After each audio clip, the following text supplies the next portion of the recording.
Hello, welcome to IMS। भाई इतने दिनों बाद आने के लिए सॉरी, थोड़ा मैं भी बिजी हो गया था। लेकिन यहाँ पे आज मैं ना ये पूरी एक यूनिट खत्म कर देंगे। अपनी नेक्स्ट जो टॉपिक है अपना, जो अपनी थर्ड यूनिट है वो आज अपन पूरी कर देंगे, है ना। थर्ड यूनिट में स्पेशली ज़्यादा कुछ ऐसा नहीं है, थोड़ी बहुत डेफिनेशंस हैं और एक न्यूमेरिकल टाइप आता है। जो एक ही न्यूमेरिकल टाइप आता है वो पूरी उसके अंदर आता है, यूनिट के अंदर, है ना। वो खत्म कर देंगे आज बंद, एक दो वीडियो में काम हो जाएगा अपना, है ना। सबसे पहली बात है, मैं शॉर्ट में बताऊंगा। अगर लॉन्ग में अगर आपको लिखने टाइप मटेरियल चाहिए तो मैं इसकी ना फोटो खींच के आपको उसमें डाल दूंगा, उसमें निकाल लेना, मतलब अपने डिस्क्रिप्शन में है ना, मैं डाउनलोड लिंक डाल दूंगा इसका, डाउनलोड कर लेना इसका नोट्स जो भी है। मैं सिंपली बता रहा हूँ कि क्या चीज़ होती है ना, ताकि अपना एक काम खत्म हो जाए।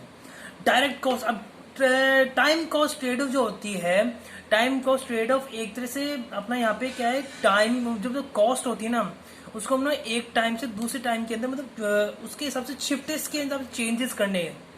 जैसे कि है इसमें अपने सब टॉपिक्स में ज्यादा समझ में आएगा, न्यूमेरिकल से बेस्ट समझ में आता है। पहली बात तो हमेशा बताता हूँ मैं, है ना। इससे पहला अपना आता है डायरेक्ट कॉस्ट।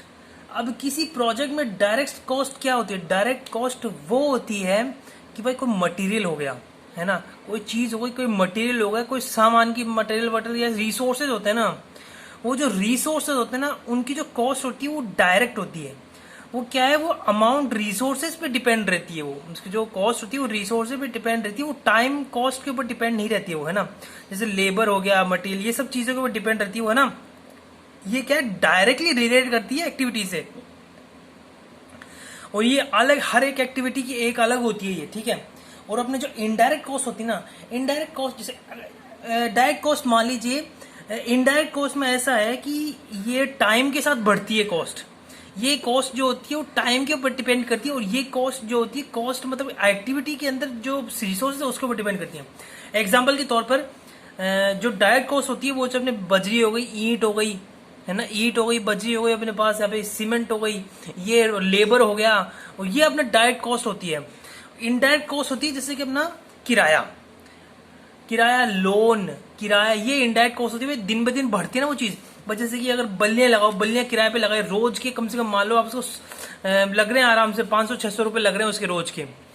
तो जितना लंबा वो खींचेगा प्रोजेक्ट, उतना उसका पर डे उसका खर्चा बढ़ता जाएगा, 1000 रुपए जुड़ते जाएंगे।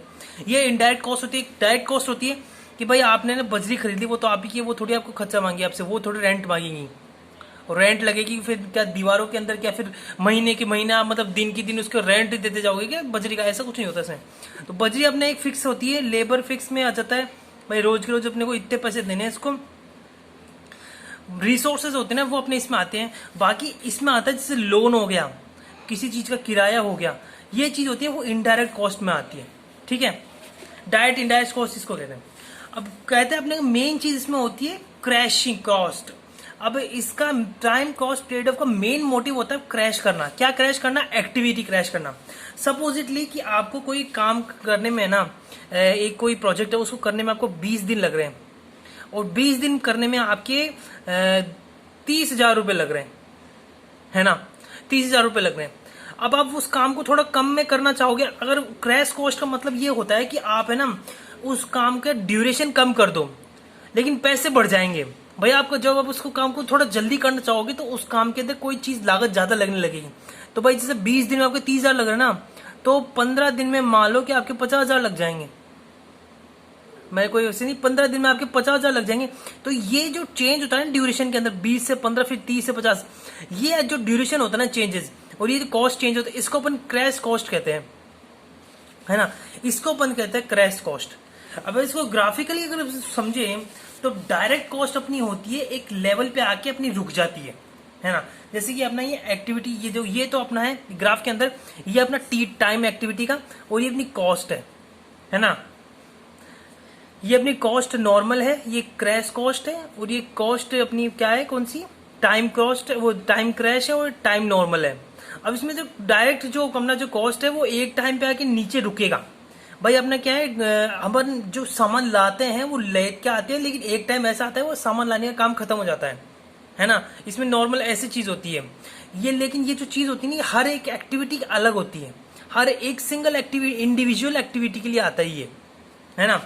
वहां पे इनडायरेक्ट कॉस्ट भी सिंगल उसके लिए आता है, लेकिन अलग टाइप का आता है। जैसे ये होता है अपना इनडायरेक्ट कॉस्ट, है ना। ये इनडायरेक्ट कॉस्ट में क्या है, जैसे वहां पे जैसे मैंने बताया रिसोर्सेज के ऊपर डिपेंड करता है। भाई यहाँ पे एक दिन बजरी लिया है, फिर बाद में ईंटें आ गई, फिर अपने पास सीमेंट आ गई, फिर बाद में अपने पास और भी चीज आती है जैसे कोई सामान इक्विपमेंट्स आ गए, है ना, वो चीज आ गई।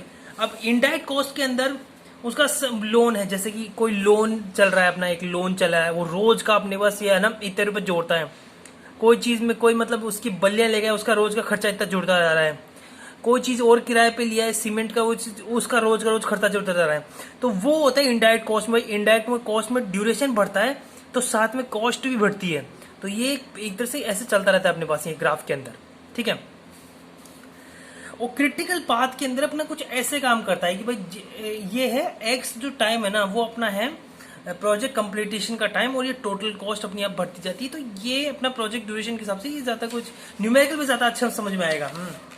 लास्ट में होता है जब अपन किसी प्रोजेक्ट की ड्यूरेशन को है ना, अगर अपन कम करते हैं ना, ओवरऑल प्रोजेक्ट की अपन ड्यूरेशन को कम करते हैं ना, उसको अपन कहते हैं crashing of the activity. The crashing activity कहते हैं अपन उसको। भाई किसी प्रोजेक्ट को अपन टोटल उसको करते हैं ना, प्रोजेक्ट ड्यूरेशन को कम करते हैं, उसको क्रैशिंग एक्टिविटी कहते हैं, ठीक है। उसको अपन क्रैशिंग कहते हैं एक्टिविटी।